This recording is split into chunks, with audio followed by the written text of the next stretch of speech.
part of the Tuesdays 2 p.m. contract classes. Today's topic is going to be offer presentations, the best practice of presenting offers, right? You know, I always like to go and kind of study the trend of the market, right? Let's go 6 months and even a year ago, how the market was, right? It was a seller's market back then. And if you were a buyer's agent, you know, how difficult was it to get your offer considered or even accepted, right? You had to go through hurdles, right? Because there were so many offers, so many people interested in one property. It was because it was a seller's market, very low inventory of homes on the market. So that gave the sellers the upper advantage, right? The upper advantage for them to really cherry pick the offers as they're coming in. And the awesome part is being a listing agent during that time. That's what's so amazing, is that if you were a listing agent 6 to a year ago, it was gravy, right? That's true. Because you were getting all these offers coming in left and right.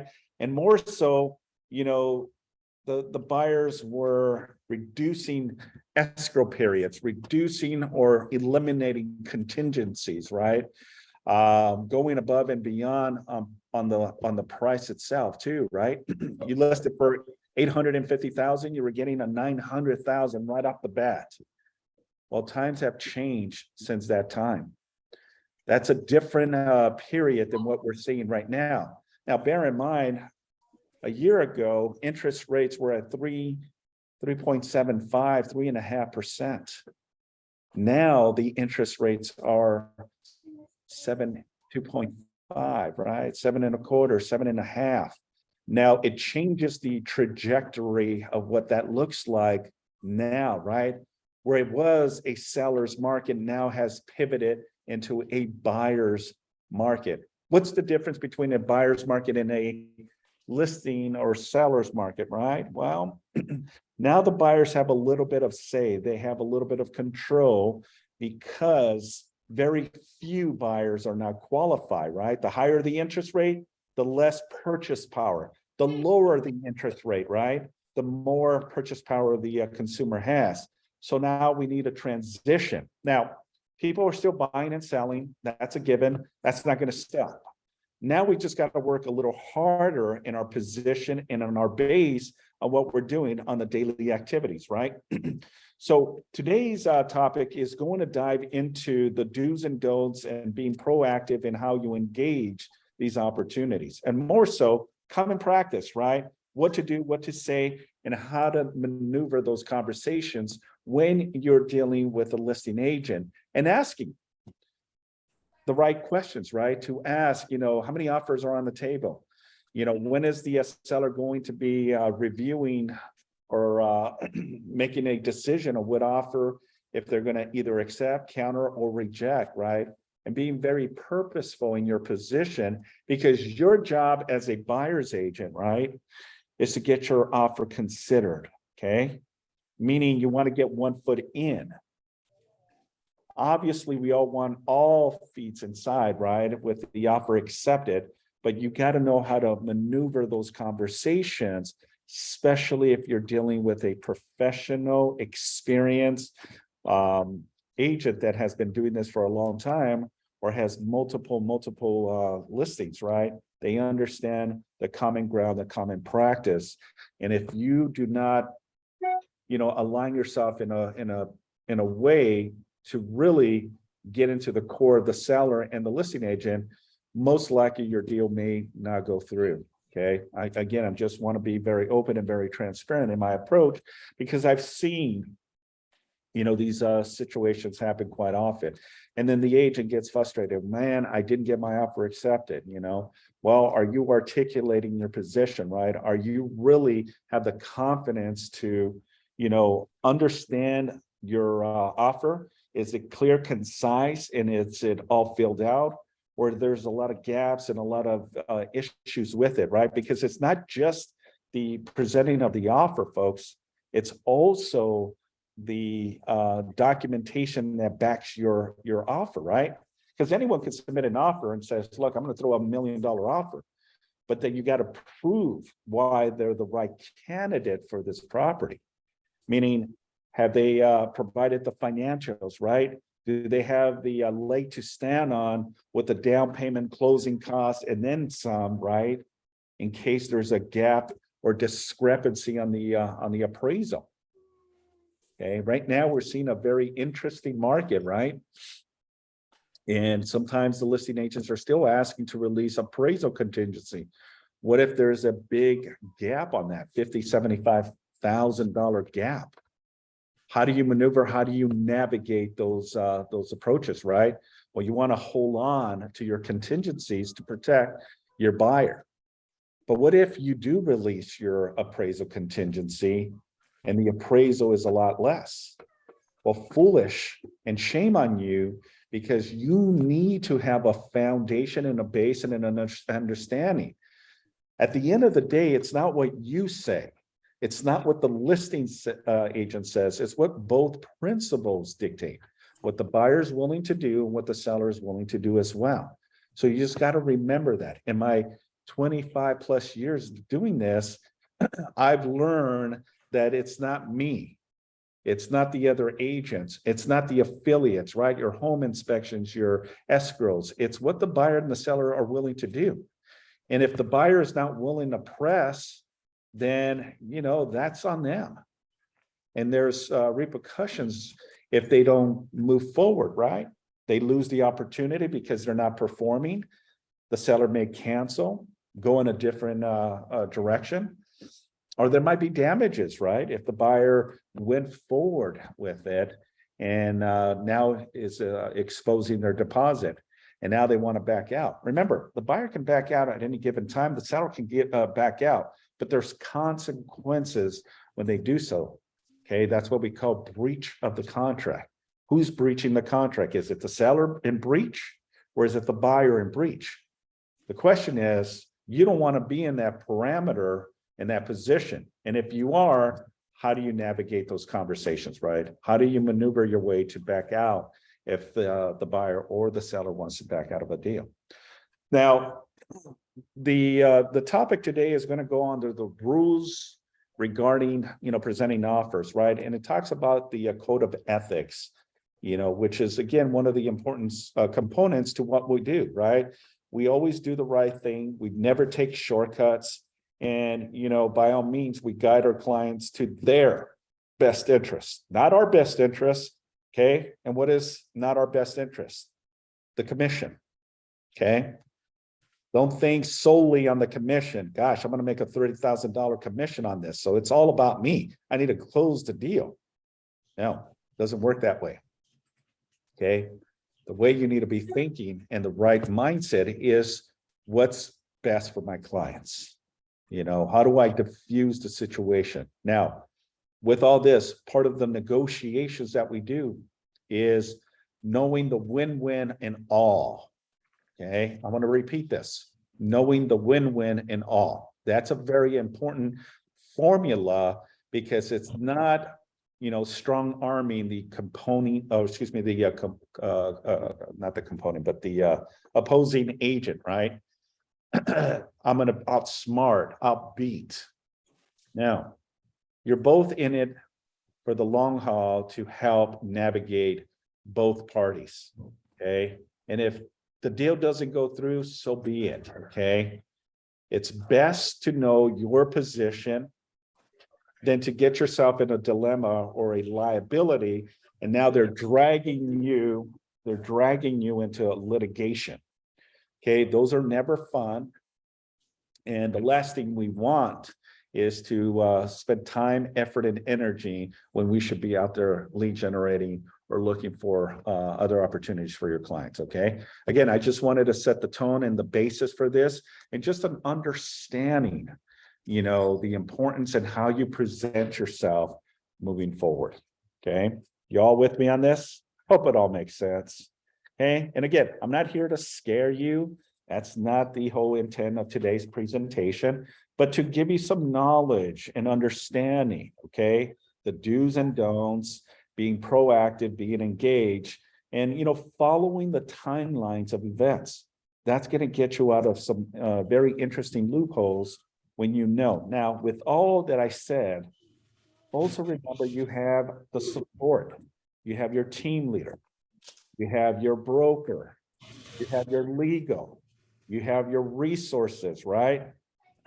If you don't know, because that's not your specialty, do not try to interpret that, okay? Have someone else do it for. If it's an escrow question, very good question. You know, that's a conversation we need to ask the escrow company. If it's a title question, that's a very good question. Let's get the title company in here involved in that question to answer your question. If it's a home inspection issue with the reports, well, that's a very good question, Mr. and Mrs. Buyer. Let's speak with the home inspection company, right? All that will help navigate your position and give you peace of mind, but more so you'll be able to sleep well at night, right? And then wake up again the following day and just go through the trenches, all right? I want you to close many deals. I want you to, get all these beautiful fat commissions, right? But it's knowing how to survive the game of real estate, but also how to navigate your position, landing that plane as smooth as possible, right? Sometimes it's very difficult with these real estate transactions. Now, I'm glad that all of you are on the call because this will give you a perspective and an understanding. We're also going to go through the purchase agreement, if time allows, which is about 45 minutes from right now that I have to really put everything into the presentation. So without further ado, let's continue. So first and foremost, let's talk about, the code of ethics, right? Article 1, the code of ethics and the standard of practice of the National Association of Realtors, which was in effect of January 1st of 2018. And it says that realtors pledge themselves to protect and promote the interests of their clients, okay? As I said earlier, okay? The most important position is protecting your client's best interest. Okay. Not doing anything crooked, not doing anything that's going to cause an issue, but doing the right thing and doing the right thing consistently. Okay. Well, part of the code of ethics and the article of the standard practice says that you pledge to protect and promote, your client's best interests. Now, is that only the buyer? No. It's anyone involved, buyer, seller, investor, developer, and that's also, affiliates, your lenders, your titles, your escrows, right? You hold yourself to a higher standard, but the base of this is your client, okay? Protecting their best interest. Realtors shall submit offers and counter offers objectively as quickly as possible, right? Now, part of the understanding, and this is why I went back a year ago, it was a very interesting market 2 years ago, right? 2020, 2021. If you were getting listings, congratulations. You were getting a lot of offers above and beyond the listing price, right? Buyers were releasing, if not all contingencies. Physical inspections, seller disclosures, HOAs, appraisal, loan contingency. They were going in there as slam dunk, 100%, they're golden. Those are awesome times, right? Those were beautiful times because there is at least some reinsurance that the buyer was 100% committed to finish the deal and not, delay the process or have any issues. They were approved. They had their position of proof of funds. They provided our credit with their FICO scores, right? And now you were there presenting the offers to the seller, and now the sellers were asking you as the professional, well, Simon, what would you do in my position? You just provided me with 10, 15 offers, right? Now it's only 1 or 2 possibly. Properties are taking a little longer to sell, right? You're probably seeing it out in the valley, the west side, here in the South Bay, or even in the Long Beach area. we're definitely seeing a slow pace. Now, it also depends on the area, right? Because your bread and butter properties, and what I mean by that, it's your 4 to maybe 7 or 800,000 price points. There's a lot of turnover. Okay, we're still seeing a lot of properties still selling that price. Anything above that, you know, in the millions, and now we're looking at jumbo loans and 1.5, 2 million, 3 million. Those are taking a little longer.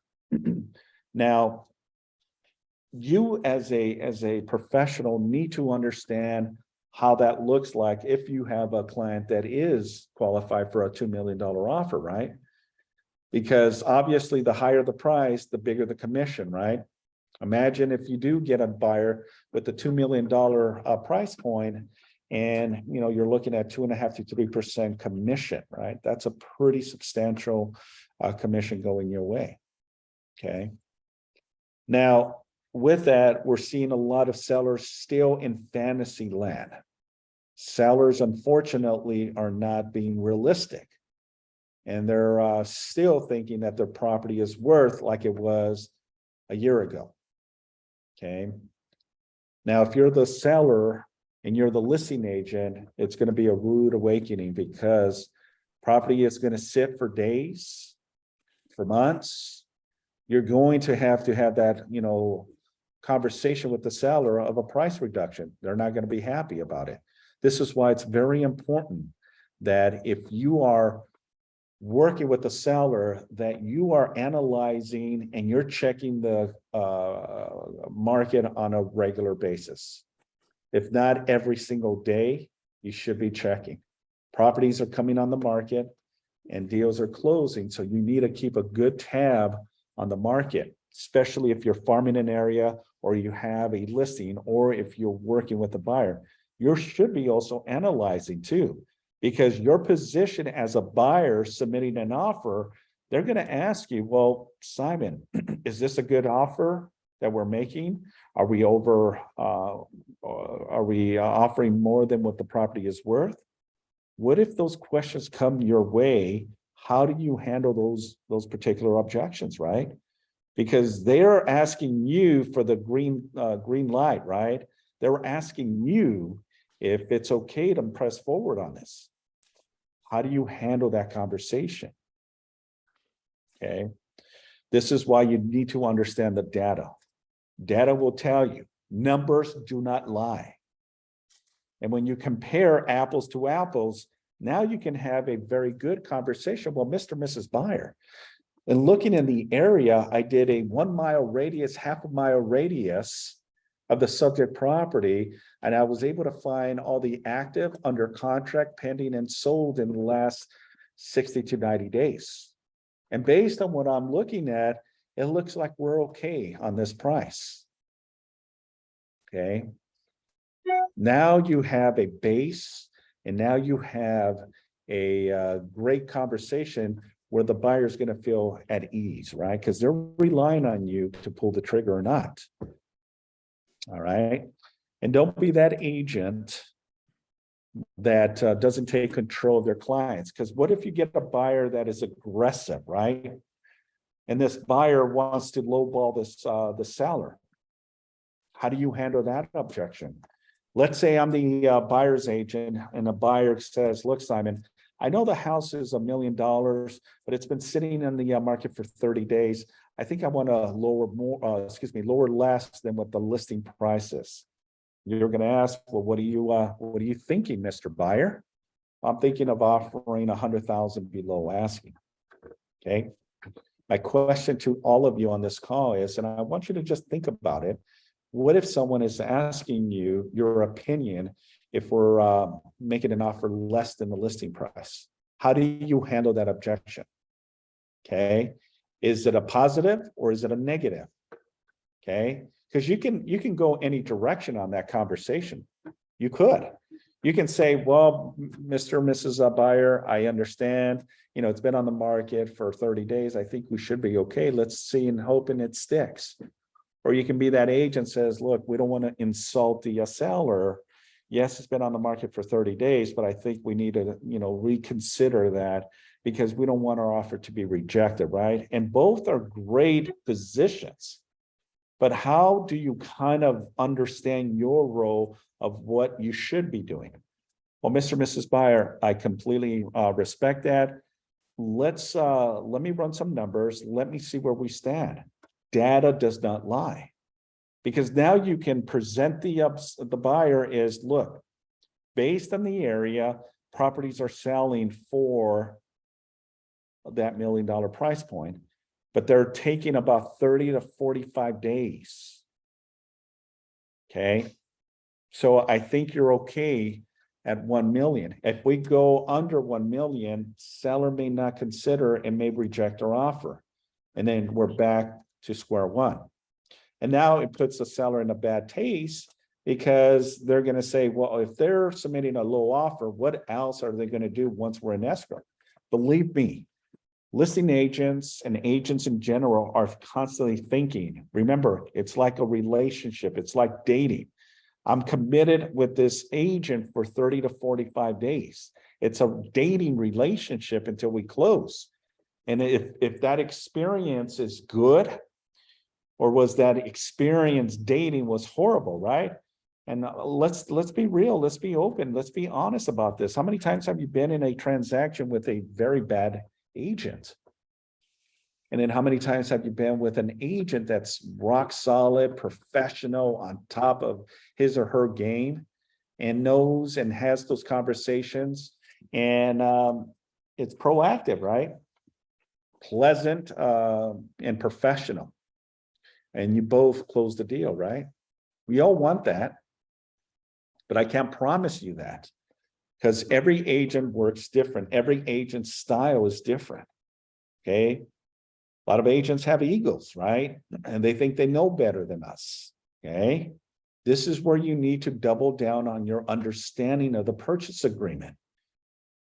Now, you don't have to be an attorney and kind of go, paragraph by paragraph, but you should have some knowledge of certain things, timelines, contingencies, the do's and don'ts. All of your answers are on the RPA. Everything is in there. So if you know how to converse that, you're here where the other agent is here. They're not going to be able to battle you because you understand it better at a higher level, okay?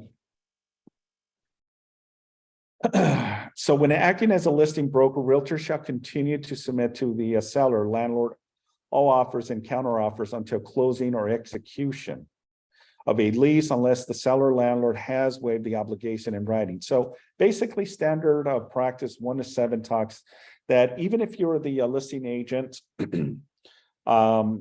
you may get more offers, even if you're in negotiations. It's when the seller says to you, Simon, I do not want to look at any more offers. Okay. I just want 5 offers and that's it. Any additional offers. And it doesn't matter if it's 4 to 500,000 above asking, 5 offers is all I want. That's it. Then we have to acknowledge that. Now, with that being said, okay, if the seller doesn't say anything, it's an open dialogue. Even if you're in escrow, and an offer comes in, because there may be an offer coming in, you still got to present that offer to the seller. Imagine that, huh? Very interesting. You're in escrow, you're 15 days into escrow, and you get another offer, and this offer is, 100,000 more than what you're in escrow in.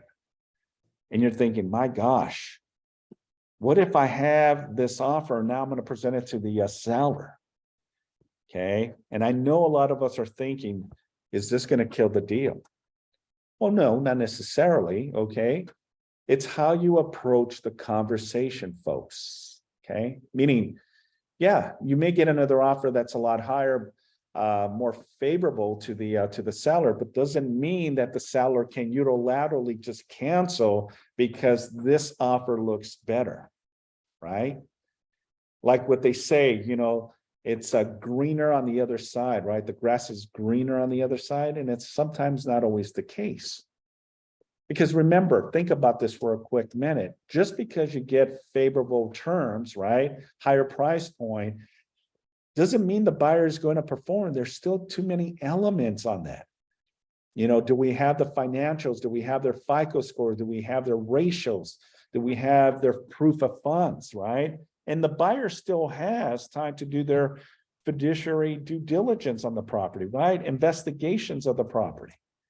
And the buyer within that time frame can say, Simon, I changed my mind. After looking at the property, I just do not like the interior, or there's not a good flow to it, right? Even though they've seen the property and they knew when they submitted an offer, the buyer within his time frame can cancel, and there's nothing that the listing agent or the the seller can do. Okay.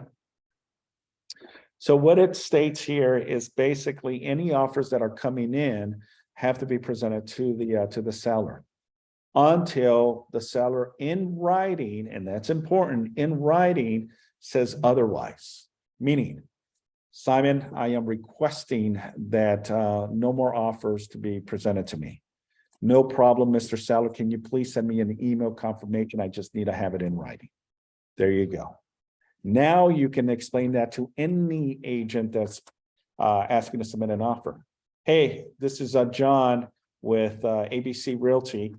I know you're in escrow, but if this deal falls out of escrow, we'd like to present an offer to you. We're going to send an offer. Now you can say, well, I appreciate it, but the seller has declined any additional offers. Okay. Well, what do you mean, Simon? Well, as I stated, seller is not entertaining any other offers. Thank you. If anything changes, I will definitely let you know. But for the time being, you submit me an offer, it's not going to be even viewed by the seller. I'm going to hold on to it, but the seller has given me written instructions to not present any offers. There you go. You fall under that standard of code of ethics, right? Because you're doing what's your client's best interest. Okay. I hope that all makes sense. All right. So model and the MLS rules, the California Multiple Listing Service rules, suggestions on rules and regulations for all MLS. So basically there's NAR, there's CAR, there's our local boards, and then there's the MLS rules and regulations, right? So you got to follow all, and sometimes can be a little tricky, right? Things that you put on the MLS, things that you put on an offer, right? Things that you see on the code of ethics. Well, you got to understand your role as a professional realtor is to know and understand at least some of the basic fundamentals of your rules and regulations, just like Keller Williams has rules and policies and procedures, right? The do's and don'ts, okay? You got to follow those, because if you break those rules, then you can get yourself in a whole lot of mess. So rule 9.5, it talks about what are your obligations, okay? And submissions of offers and counter offers. The listing broker shall submit to the seller all offers until close unless procuring by law, governmental rules, and express instructed by the seller. Otherwise, the cooperating broker acting for buyer shall submit to buyer all offers and counter offers until acceptance. Okay, so as I stated earlier, that's a rule under 9.5 that says that if the seller has not given you written instructions that they're not willing to consider or entertain other offers, you can send as many offers to the seller. And if the listing agent challenges you, then you say, well, you know, I completely understand. My buyer has given me written instructions to submit an offer. Do you have that in writing, Mr. or Mrs. Seller, or listing agent, I should say? Well, no, I don't. Okay. Then you can say, well, based on the MLS rule of 9.5, I have the ability to submit an offer until otherwise. And you said you don't have anything in writing, so we're going to submit an offer. Okay. Now, agents will be agents, right? And they may get frustrated, they may get upset, they may tell you something, because I've seen both sides. And I've seen the chaos and sometimes the drama regarding that. Well, that is not correct. Do not send me an offer. Okay. You know, we can always escalate it to something bigger, right? But again, at the end of the day, we do not want to burn bridges, right? You probably heard that phrase. You know, I don't like burning bridges. What does that mean? Is no matter how tough and how sometimes difficult it is working with an agent, you know, you don't want to burn that bridge. Meaning because you just never know if you're going to ever work with that agent again in the future. Especially a well-known, well-respected listing agent, right? That does a lot of business. And now you're trying to tap into that area or that market, right? You're going to come across that agent again. And if that agent remembers you and has, you know, a pretty bad taste, they're going to remember and they're going to emphasize and really influence the sellers. You know, my past experience with Simon has been really difficult. He was very poor in his communication skills. He did not, you know, follow up with me. There was missing documentations, and he was all over the place. You know, I don't want that to happen to you, Mr. and Mrs. Seller. So I'm just giving you a suggestion. Yes, he is the highest price point out of all the offers, but just in my dealings with Simon was never very pleasant. And that can be a big influence that the seller may change their position and their trajectory and says, look, Simon, I don't want you to have any issues with this agent, then we're not going to consider. Okay. You can have a big influence on your clients because remember, they're in the trenches with you as well. Their goal is to sell the property. And if there's going to be hurdles and obstacles and delays, do you really want to work with someone that's not on top of their game, right? Not professional, not be able to communicate well, right? When it comes to the process, you know, or maybe it wasn't even the agent and maybe the lender, right? They picked a bad lender and that's the same lender because this lender is feeding Simon, you know, leads. But this buyer's lender is horrible, right? All that you're going to take into consideration when it comes to submissions and obviously acceptance and even consideration of the offers. Simon, can I ask you a question? Absolutely, please. Sorry, going back to when you were talking about offers, additional offers being accepted or being presented during escrow. Is that only up until the point where a seller says they don't want to hear any more offers, or until the buyer and seller are actually in contract? Very good question. So what it is that even if you're in contract, right, buyer and seller are in escrow.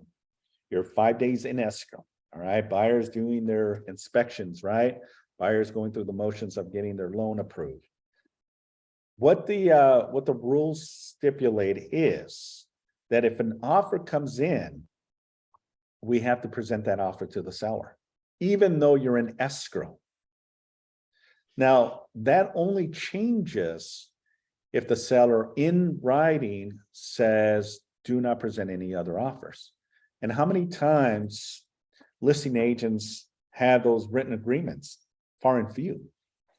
So knowing that information as a buyer's agent, you know that even if it's an escrow and this is a property that your clients really want, right? And it's like, oh, shoot, this property is already in escrow. What it says is you as a buyer's agent can reach out to the listing agent and present an offer. Present an offer, even though they're in escrow. It's not unethical. As long as the seller agrees to it. If the seller says, no, we need to have something in writing. And the listing agent may say, well, the seller has in writing told me we're not going to accept any offers. Now, that's far and few. We don't really see that practice. But what if you are so persistent in your position as a buyer's agent, right? That, we're going to shoot and hope it sticks. What you're hoping is that the buyer there in escrow falls out of escrow. And because your maneuver to submit an offer, the seller, once they mutually cancel with the first buyer, now you're in position. And I've seen circumstances where the buyer has submitted an offer and while in escrow, and they still had 3 or 4 other offers that were in positions. Okay. Meaning that they got other offers, but because you were right there at the moment when all this was going left field, and then within 2 or 3 days, you're in constant communications with the listing agent, and your offer looks very enticing, then guess what? Congratulations. If the deal cancels, you may be going into escrow when something that was possibly not even in existence because you were not involved in that first escrow. So what the rules stipulate is that even though the seller and a buyer are actively in escrow, right? Another agent can still submit an offer to the listing agent, is what it's saying.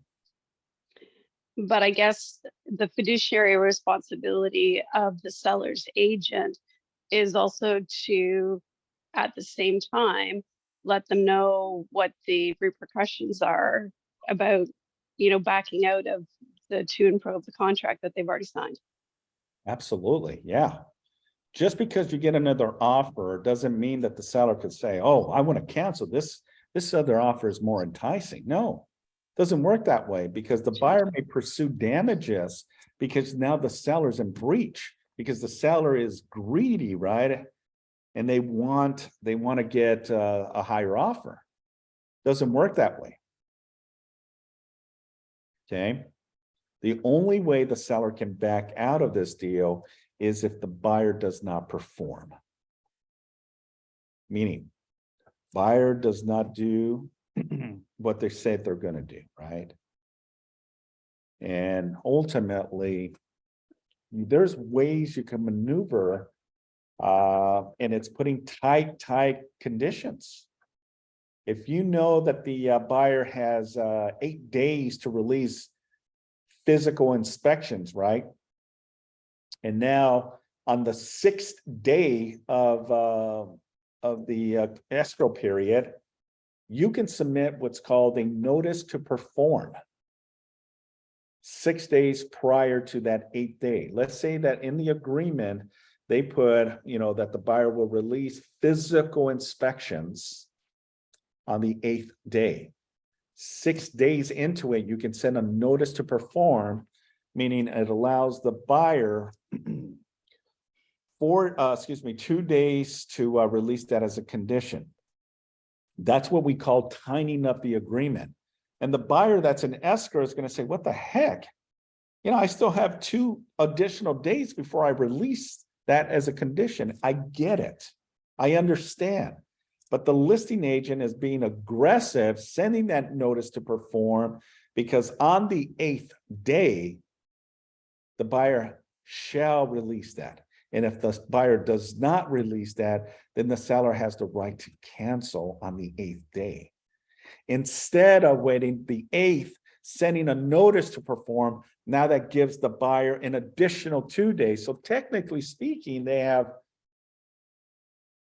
10 days instead of 8 days. Does that make sense? Okay. And you got to be also careful, because if a contingency falls on the weekend or holiday, then it reverts to the next calendar day, meaning business day. So if a contingency on the 8th day falls on a Saturday or a Sunday or a holiday, then ultimately the buyer has an additional time to release that as a condition. Even though you send the notice to perform, if it falls on the weekend or a holiday, it still gives the buyer that extra cushion to release that as a condition. Now, if the seller wants to entertain another offer that's more appealing, more enticing, right? Well, the listing agent needs to be proactive in their approach and making sure that, we're gonna put the pressure on the buyer. And at any moment that the buyer does not perform, we're out, we're canceling because we want to go on another. And you can be in communications and dialogue with someone outside of that transaction, because what the rules and regulations stipulate says, yeah, as long as the seller in writing hasn't said otherwise, yeah, the seller can obtain other offers coming in. Interesting, right? Very interesting. All right, so the rules of 9.6 says right of cooperating broker and presentation of an offer. So the cooperating broker has the right to participate in the presentation of any offer to purchase and secure. Basically, the cooperating broker does not have the right to be present at any discussion or evaluation of that offer, but the seller and the listing broker. However, if the seller gives written instructions to the listing broker requesting that the cooperating broker not be present when an offer comes in, the cooperating broker secures its present. Cooperating broker shall convey the offer to the listing broker for presentation in such an event. The cooperating broker shall have the right to receive a copy of the seller's written instructions from the listing broker. Nothing in this section diminishes or restricts the listing broker's right to control the establishment of an appointment for an offer presentation. Otherwise, what it stipulates is, okay, as it says in the highlighted, that the cooperating broker, meaning the buyer's agent, right, the one that's cooperating, has the right to participate in the presentation of any offer to purchase. Okay, meaning that if I'm the buyer's agent, right, and I represent my client, I can request with the listing agent that I would be present when you're presenting that offer. How about that? How interesting is that, right? Now, guess what, folks? 25 years ago, that was a common practice. But 25 years ago, we didn't have the technology that we have now. So then it was the norm to present offers to the seller. And what we used to do is literally call the listing agent and say, my clients are interested in your property over at 123 ABC Street in the city of Torrance, as an example. My clients have requested that I present an offer to your sellers. Can I meet with you today at 4 or will 5 o'clock work best? And the listing agent would say, let me check with my clients and then I'll get back to you. 10 minutes later, the listing agent would call, Simon, I confirm you can present the offer today at 5 p.m. Wonderful. Just to confirm, the address is 123 ABC Street in the city of Torrance. Yep. All right. I'll see you at 5 o'clock.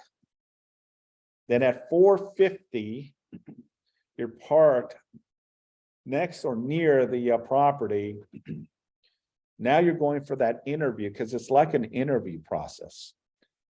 You align your offer, everything that you want to say, and you go up to the front of the door. You knock at the sellers. The seller opens the door. You introduce yourself. Hi, my name is Simon with Keller Williams. I have an appointment with you at 5 with your agent, John. Oh, yes, Simon, come on in. Thank you very much. Now you're determining where we're going to sit or stand or whatever. Typically, it's in the kitchen table. And now you're in front of the seller and also the listing agent. And you have your offer executed by your buyers. And now you're presenting your case. That's how it used to be. The seller would acknowledge, we would give a copy of the purchase agreement to the listing agent. The listing agent would review it. And the listing agent would say, Simon, thank you. Give us a few minutes to go over this offer. We'll get back to you. And I would say to the listing agent, okay, not a problem. Thank you. I'll step out, make some calls. Just let me know when you'd like me to come back in. 15, 20 minutes of analyzing that offer, right? They would call me right back and said, Simon, we like the offer, but we're going to counter you. And the counter is, a higher price. Okay, I review it. And if I had my clients outside, then I would go outside and let the buyers know. If not, I would call the buyer and put them on standby. And I would say something like this: Mr. and Mrs. Buyer, you're on standby. I'm here at the property. I need a window of at least 45 minutes of your time. If I need a, call you to ask you, because we may be in negotiations, please make sure you're available during this time. I would call. I have some good news, Mr. Buyer. They're considering our offers, but the only thing they're countering is back is the price. Are you okay at this price? No, I'm not okay at this price. I want to counter that. Okay. What do you want to counter? Well, let's meet somewhere in the middle. Okay. So the listing price is $700. They came back at $710, but you said at $705 we'll make this work. Absolutely, not a problem. Okay, let me go back, and I'll with your permission, I'm going to give a verbal, and if they agree, then we'll create a buyer's counter with the 705 once they give us a verbal. Wonderful. Go back in. Thank you so much. We're almost there. Buyers love the property, and they can see themselves living in this home.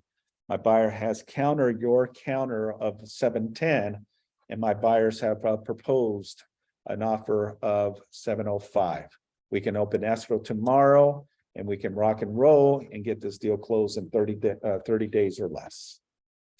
Okay, then we go through the motions again, back and forth. I think we're okay at 705. All right, congratulations. I'll let my buyers know, and then we'll go from there. We'll be sending paperwork. That's how it used to be. So now what the rules of this position basically means, that's not common practice anymore. Okay, I wish it was, because that's where you really need to fine tune your skill sets. But unfortunately, those times are long gone. Now technology has taken us in a different direction, which is perfectly fine. There's nothing wrong with technology. Okay, it's fine. But now it's, we have DocuSign, we have emails, we have websites, we have text messages, everything has been streamlined in how we do business. But what it says is that the traditional way of how we used to do is still valid to this day. And what it says, as long as, the buyer has requested us to present this offer, we can ask the listing agent if it's okay to present. And the listing agent is probably going to feel a little uncomfortable and says, nope. Okay. They may say, no, I don't want you to present to my clients. And that's fine. But what it says also is that we need to have something in writing that the seller has declined that request.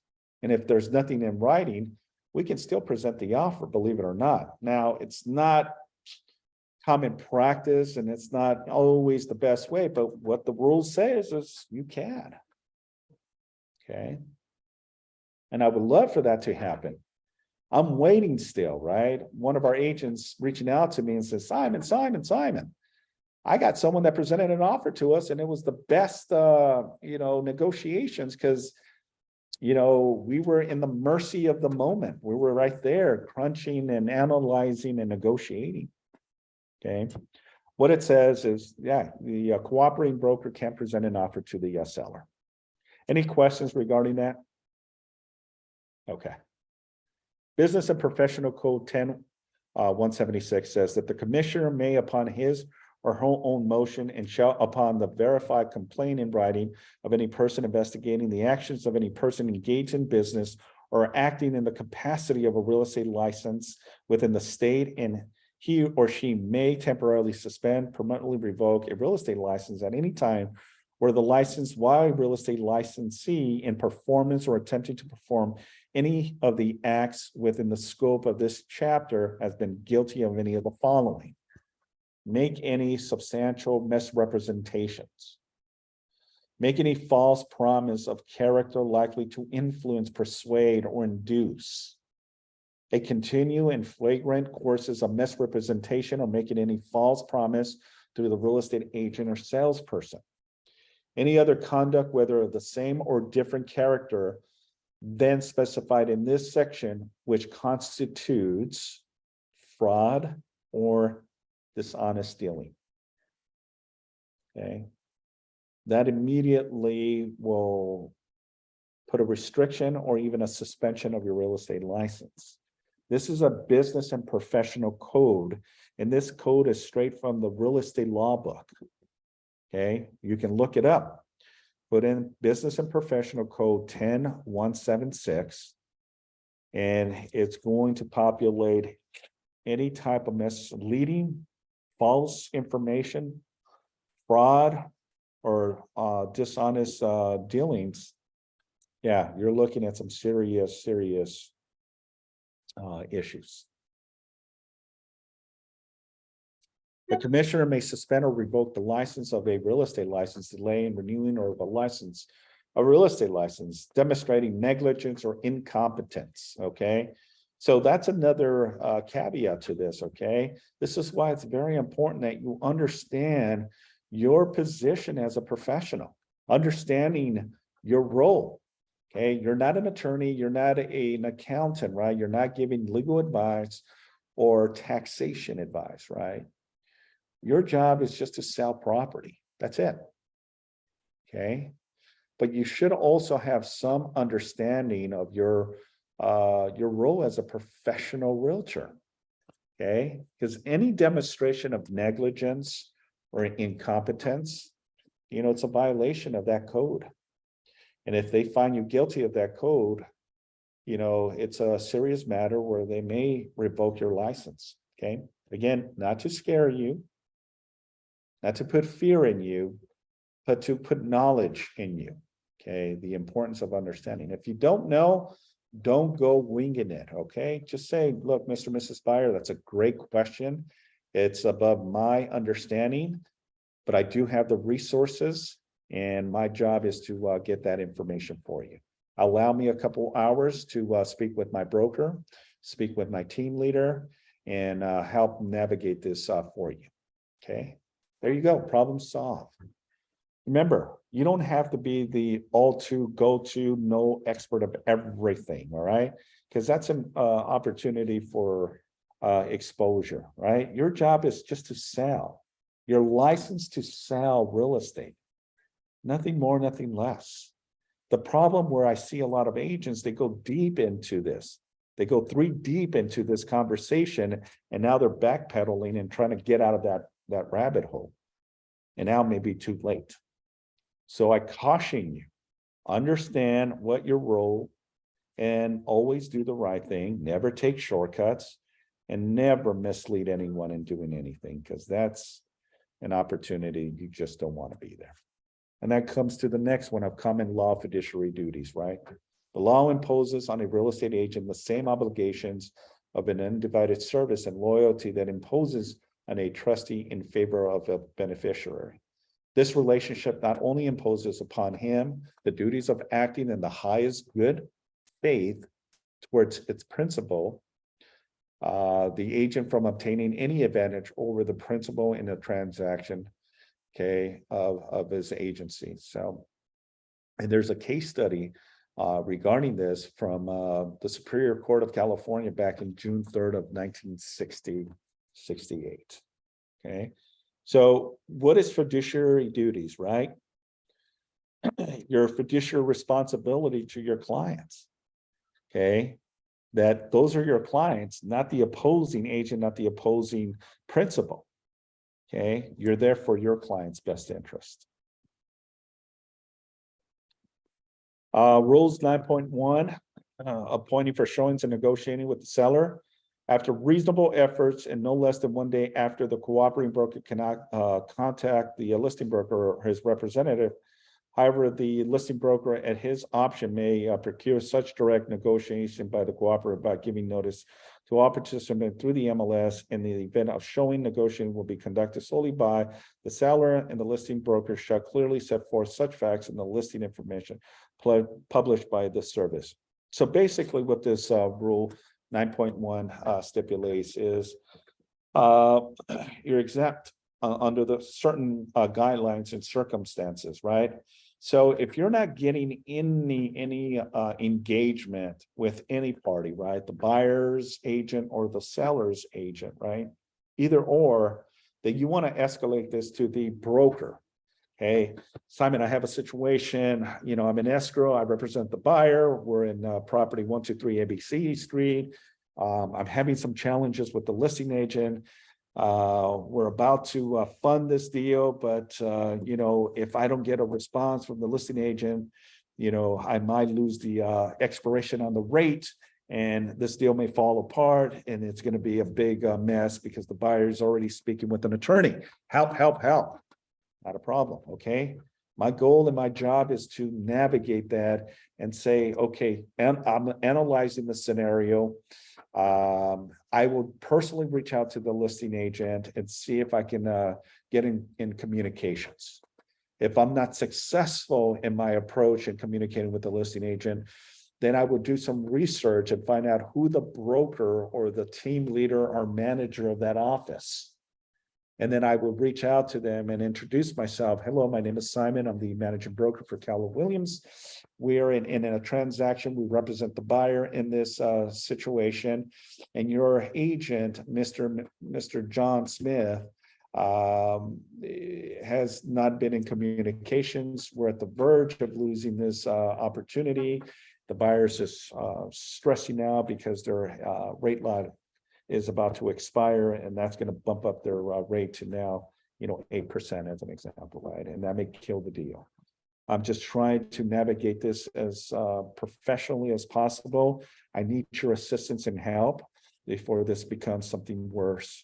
The buyer's already in communications with their legal team and seeing what the best approach. But before that happens, I thought maybe if broker to broker, maybe you can reach out to your agent and at least get the dialogue going. And for the most part, the majority of times we can get that pretty much wrapped up. Okay, so utilize the resources you have. Okay, now we also have sample letters on the zip forms. You just navigate from your forms or zip forms. You click here, and it'll take you to, all forms. And I'll show you what I'm talking about momentarily.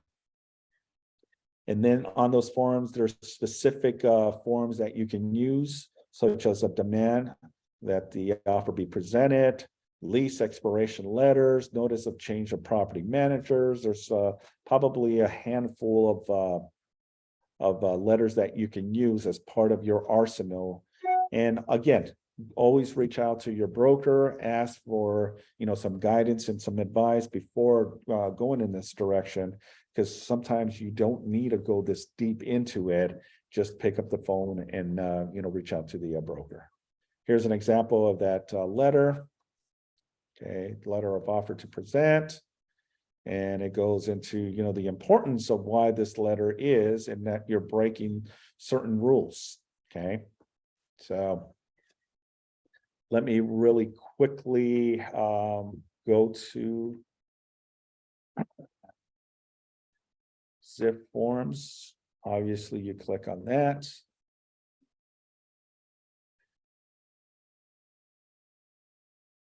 Maybe it's here. Nope. Okay. I just lost it. Okay. So then from there, you just go through your zip forms, right? As an example. So I just want to show you where you can populate these letters. Does everyone see my screen? Okay. Yes. Okay, so here, then you go to, let's say, one of your files as an example. Okay, and then from here, let's you go to all forms. And then here, where it says California Association of Realtors, you click on here and then go where it says car sample letters. You click on that, and then that takes you to all these very cool letters that you can use.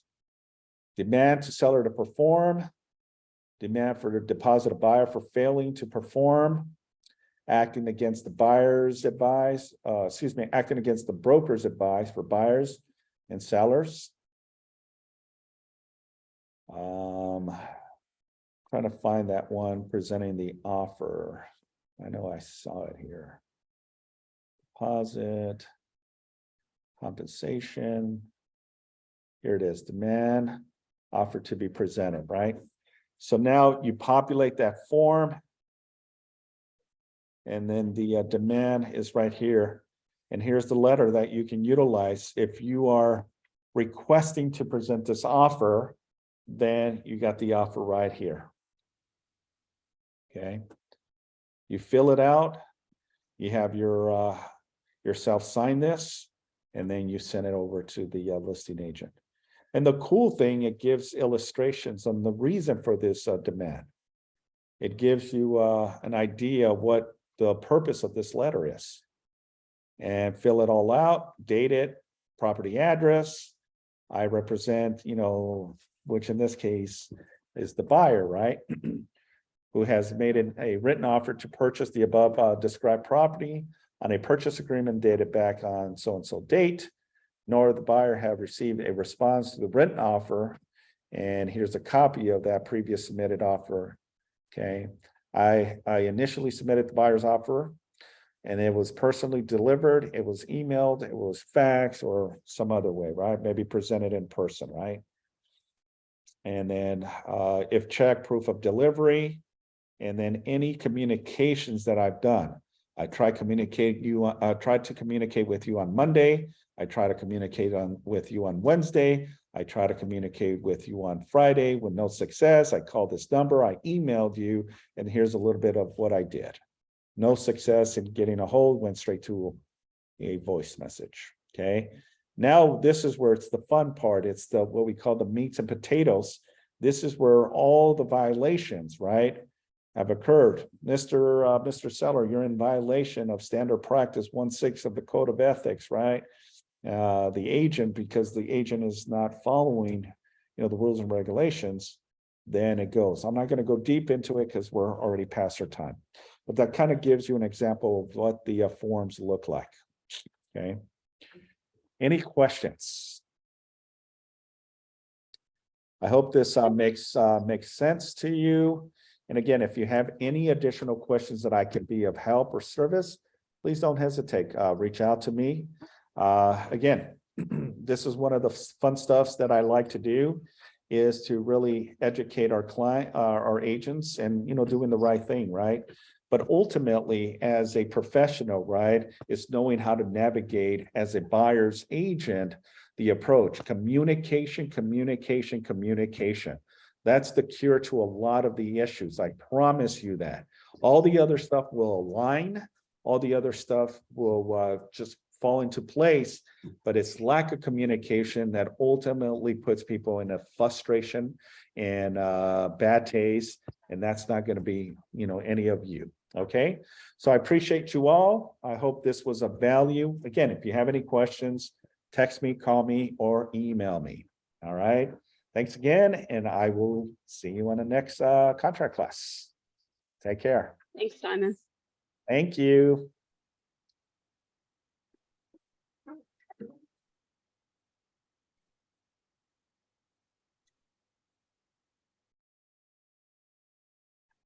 Thanks for being here. See ya. Bye.